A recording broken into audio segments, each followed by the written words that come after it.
Hello students, good afternoon. I hope you all are good and you might have seen the last video. In that we started our chapter number 9, weather and climate in a geography portion.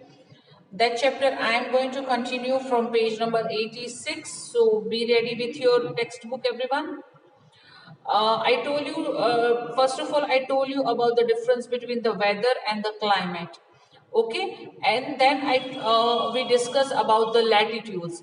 मतलब the places which are more closer to the equator experience more heat than the places which are away from the equator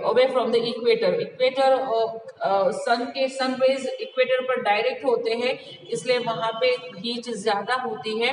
या फिर tropics पे जो भी sun rays होते हैं वो थोड़ा स्लांट होते हैं, इसलिए वहां पे हीट कंपेरेटिवली इक्वेटर से कंपेरेटिवली लेस होती है। This we have already studied. Now we are going to continue from altitude. So get ready with your textbook on page number 86.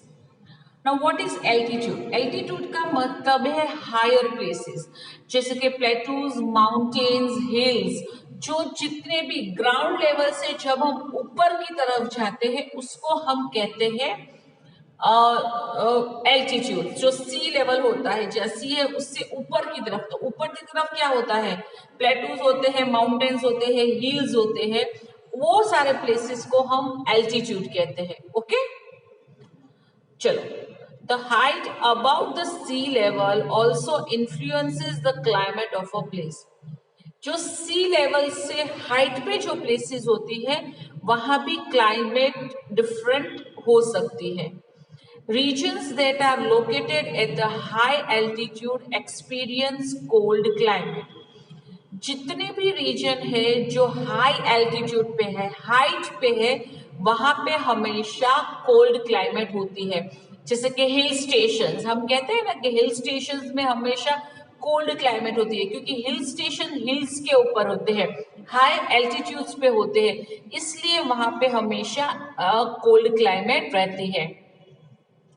This is why hill stations such as Shimla, Nainital and Darjeeling are cooler during the summer seasons than the other part of the country. इसीलिए high altitudes पे ज्यादा ठंडी रहती है, वहां पे गर्मी कम होती है, इसीलिए जो भी हिल स्टेशन है जो हाई एल्टीट्यूड्स पे होते हैं वहां पे समर में भी ठंडी होती है then the other part of the country. जब other part of the country जो सी लेवल के रीजन्स होते हैं वहां पे जब एक्सट्रीमली हॉट होती है, उसी टाइम पे हाई एल्टीट्यूड्स पे ठंडी होती है, क्योंकि वो हाइट पे है, और जैसे हम हाइट पे जाएंगे वहां पे टेम्परेचर कम होता जाएगा। Okay, understood? आपकी बुक में अगर आप देखो ना तो आपको एक हिली रीजन का पूरा पिक्चर्स भी दिखाया गया है। The higher we go the cooler it becomes. जितने भी हम हाइट में जाएंगे वहां पे गर्मी कम होती जाएगी और ठंडी ज्यादा होती जाएगी। I hope you understanding, you are getting me properly. Now another factor which is affecting the climate is distance from the sea.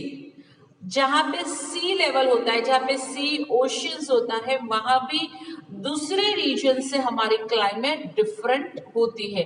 किस तरह से, यहाँ पे हमें पता चलेगा। चलो, water heats ups and cool downs comparatively slower then the land.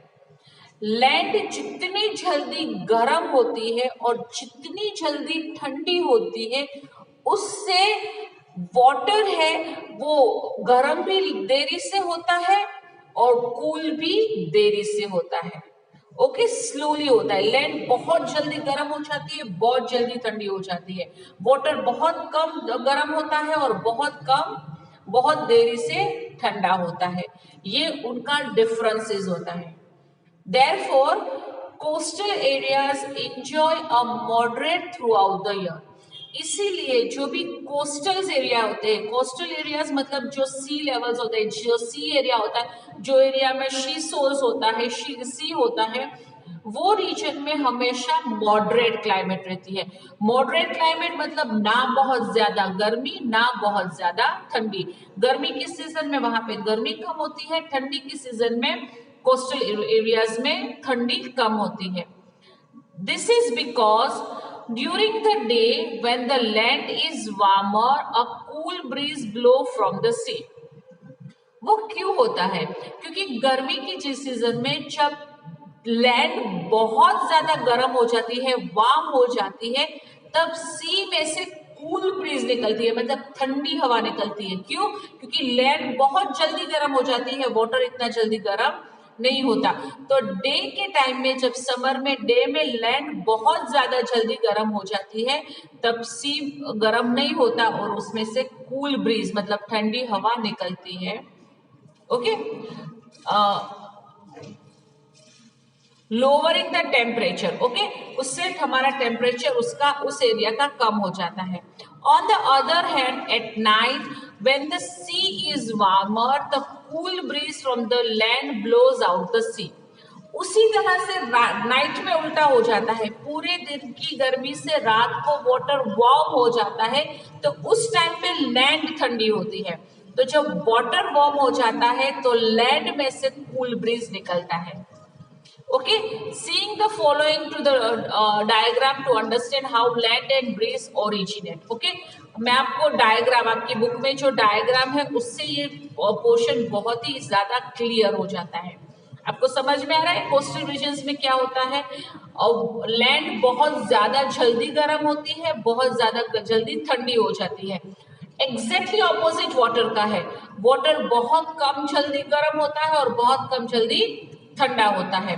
तो गर्मी के टाइम पे जब कोस्टल एरियाज, ये हम सिर्फ कोस्टल एरिया की बात करें, कोस्टल एरिया में जब लैंड बहुत ज्यादा हॉट हो जाता है तब सी में से कूल ब्रीज निकलता है। ऑन द अदर हैंड रात में जब वाटर वार्म हो जाता है तब लैंड में से कूल ब्रीज निकलता है।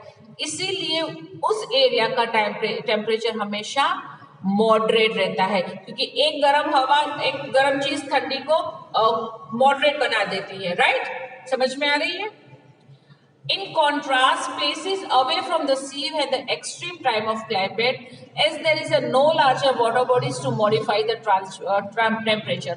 Summers are therefore hotter and winters are colder than in the coastal area. उसी तरह से जो एरिया कोस्टल एरिया से बहुत दूर है वहां पे एक्सट्रीम क्लाइमेट होती है। एक्सट्रीम क्लाइमेट मतलब extremely hot and extremely cold. क्यों? वाई? बिकॉज वहां पे कोई वाटर बॉडीज नहीं है जो टेम्परेचर को मॉडिफाई करके टेम्परेचर को कंट्रोल में रख सके। समझ में आया टेम्परेचर को? इसीलिए जो भी एरियाज सी कोस्ट से, कोस्टल लाइन से अवे है, बहुत दूर है, वहां पे हमेशा एकदम एक्सट्रीम क्लाइमेट होती है, बहुत ज्यादा गर्मी और बहुत ज्यादा ठंडी।